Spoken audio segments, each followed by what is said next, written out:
Bienvenue. Devant moi se trouve juste ici un Nothing Phone Pro. Et aujourd'hui, je veux vous montrer comment activer et configurer votre point d'accès portable. Pour commencer, nous allons faire glisser 2 fois vers le bas depuis le haut de l'écran, ce qui va étendre la liste des raccourcis visibles. Sur l'une des pages, nous devrions avoir le raccourci du point d'accès. Alors voyons si je peux le trouver. Ah, il est juste ici. Donc cela ressemble à ceci.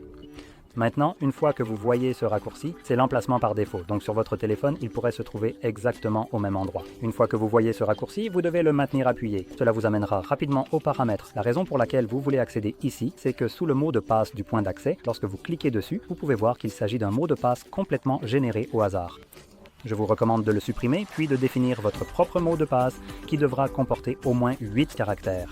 Maintenant, comme ce point d'accès ne sera pas utilisé en permanence et que vous ne l'aurez pas activé tout le temps, je vous recommanderais probablement de choisir un mot de passe assez simple, car une fois que vous avez fini de l'utiliser, vous pouvez désactiver le point d'accès. Contrairement à votre Wi-Fi, qui est généralement activé en permanence, un mot de passe simple pourrait être deviné par quelqu'un qui se connecterait alors à votre réseau.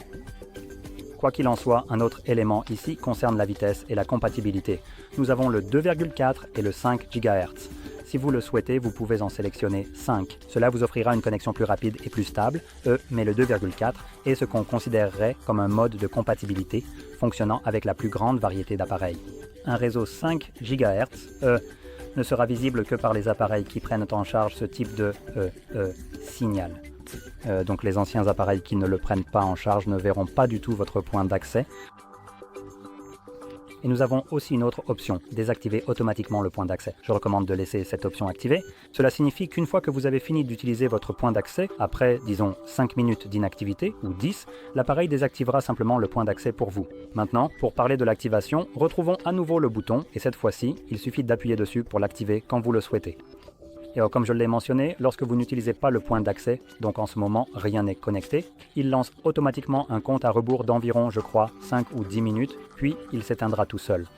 Et c'est une bonne option, car cela va préserver ma batterie et le point d'accès en consomme davantage.